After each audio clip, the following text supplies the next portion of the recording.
Hey everyone, I wanted to take a few minutes to share a few things with you about worldview.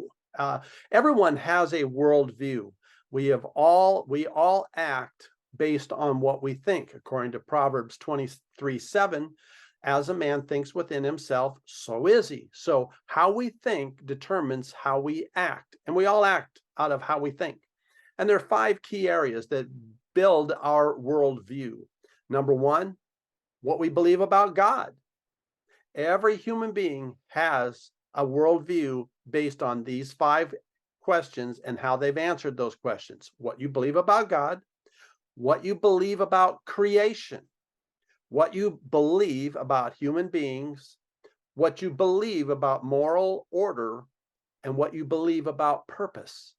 Everyone has answered these five questions one way or another, and they act based on those answers. I want to take a quick history lesson. So, the Empire of Rome, the Roman Empire, lasted for nearly 1,500 years. And when it came to its end, many people have looked back at the end of Rome as an example for us to learn. One thing we can do is we can learn from history. So let's go back to Rome. Let's go back to about 400, 480 AD when Rome fell. What was going on in Rome when Rome fell apart and ceased to be an empire? The fall of the Roman Empire was based on 10 items. Number one, it was based on the fall happened as a result of what was called personal peace. What is personal peace? Personal peace basically means that as long as I can go in my house, shut my door, what goes on outside that door is none of my business, and I really don't care. As long as I can have my own personal peace, my own space where I can close the door, put up my big screen TV and my video games or my movies or whatever it is, I can close that door and have the sanctity of my personal peace. That was number one, fall of Rome. Number two was affluence. So secondarily, it was affluence. In other words, as long as I have food to eat and all my needs are met and my rent's paid or my mortgage is paid, as long as have a nice car or a nice chariot back in Rome, as long as I have affluence, I lack nothing really, then I'm okay. The third thing was apathy. Again, if I have personal peace and I have affluence, then I really don't care what's going on in the world around me. I don't care what people do to one another, how they behave, how they act. Don't talk to me about it. They were apathetic. The fourth thing was what was called syncretism. And what syncretism was is there were lots of religions in Rome. There were lots of cults, there were lots of belief systems, there were a lot of them. And what they all did is they all got together and ecumenically formed what was called syncretism. In other words, they blended them all together. So it really didn't matter what you believed. You could believe anything you wanted. You could worship anybody you wanted. But as long as we could all get along, we will just syncretize all of our religions. Number five was out of control inflation, and people stopped working. This was the fall of Rome. Out of control inflation, and people literally just stopped working. And what happened as a result of this, people got bored, because if you're not working and you really don't have anything to do, people got bored. And out of that boredom, out of that frustration, out of that lack of purpose, because when people are not working, they have no real purpose. And as long as they've got food, and as long as they've got a nice car, or they've got their personal peace, and they have a relative amount of affluence, they didn't really care. And so what happened was, what developed was what was called roving bands of violent factions. Violence went on the increase towards the end of Rome. Violence became an inherent part of the society. And therefore, there was the Colosseum, where there were the games where men would fight one another to the death. They would fight each other to the death. And so violence became a big part of Rome as people became more and more despondent and more frustrated and more depressed. Unfortunately, the seventh thing that happened was the government literally lost control of society. The government lost control of society. They lost the ability to manage the insanity that was developing in the streets of Rome. Number 8, there was no moral absolute to build upon. There was no moral absolutes that would hold the community together. Everyone had their own ideas of right and wrong. And more often than not, those ideas of right and wrong, they conflicted with each other. And so therefore, there was no single moral absolute to stand on up until, maybe 50 years ago or so, maybe 40 years, we did have an absolute. Actually, we can go back even a little farther than that. There was what was called the Christian consensus. And the Christian consensus was based on the 10 commandments. Those 10 commandments formed a moral foundation upon which society could be built. Thou shalt not steal, thou shalt not kill. These things were a platform, were a foundation to stand on. However, that Christian consensus has disappeared. To now, it is very difficult really to even identify it. As a matter of fact, anyone that tries to espouse the Christian consensus or that moral standard represented by the 10 commandments immediately gets attacked, horrendously attacked, to even suggest it. So that has been removed. And in so many cases, what it's been replaced with is 10 ideas, as the humanists have put out, 10 concepts of trying to hold a society together. The ninth thing was that the society literally kept devolving deeper and deeper into rampant violence. People literally were killing each other in the streets. This was at the fall of Rome. And then the 10th thing that was prevalent at this hour, and you can only imagine, people are not working, inflation is out of control, and now there's a greater and greater level of frustration that's going on, and so people needed an outlet. And what ended up happening is they turned to addictive behaviors, and the number one thing that went to the top of the list was rampant, immoral sexuality. Sexuality became the paragon of the society as they pursued physical gratification one with another.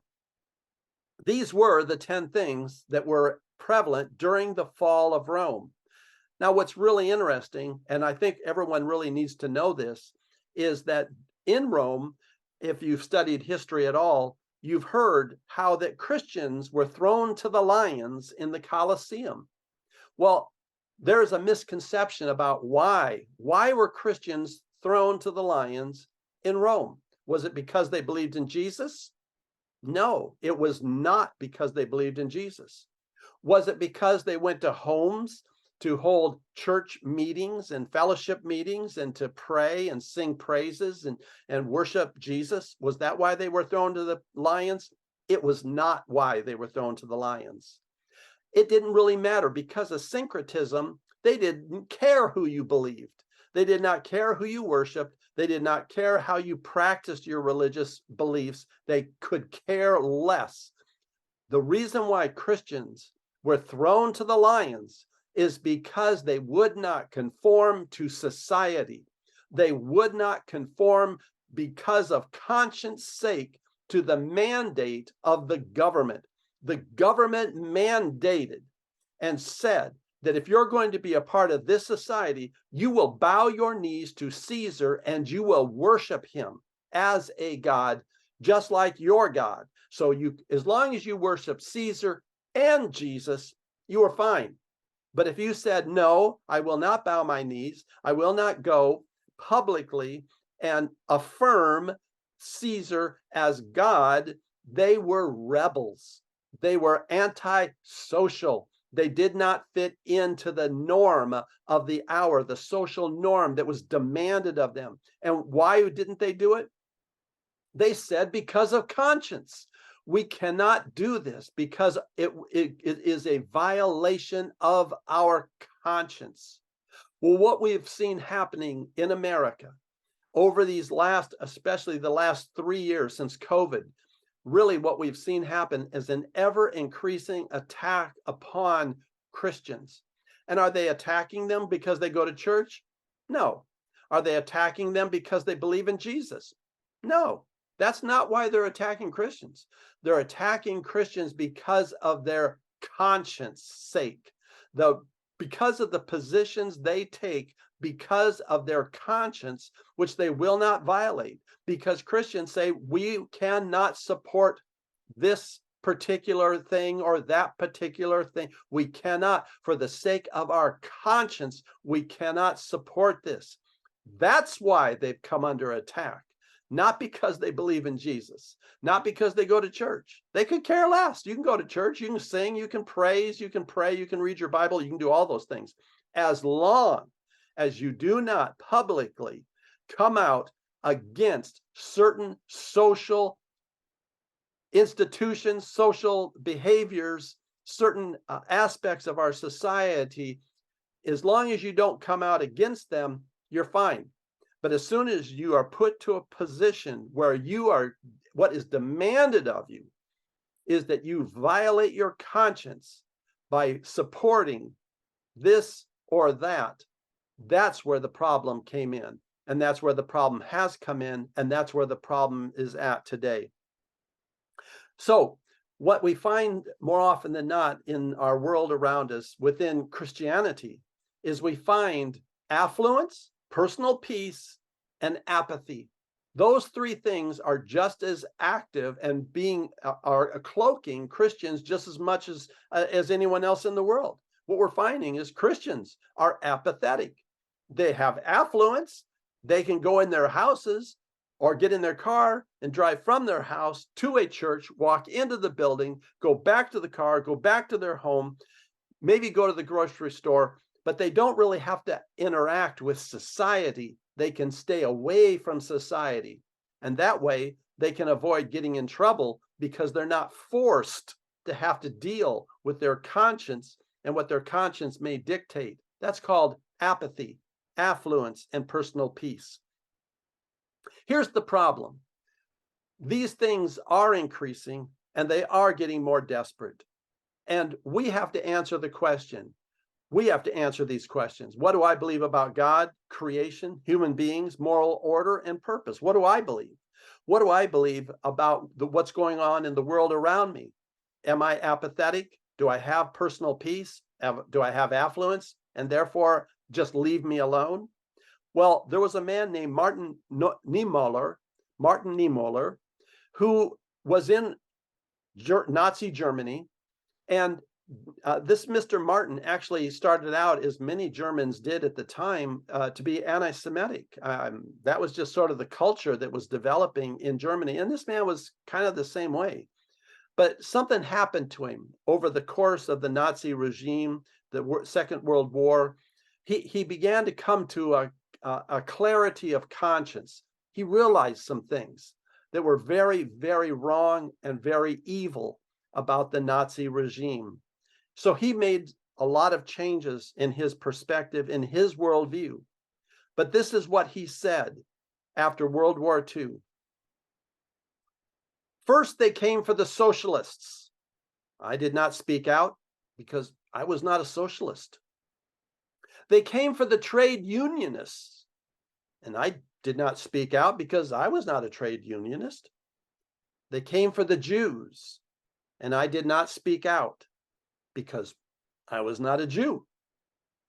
And then they came for me, and there was no one left to speak for me. We need to come to terms that we're in a serious hour. And silence is approval. And we cannot approve those things that force us to violate our conscience. First, they came for the socialist.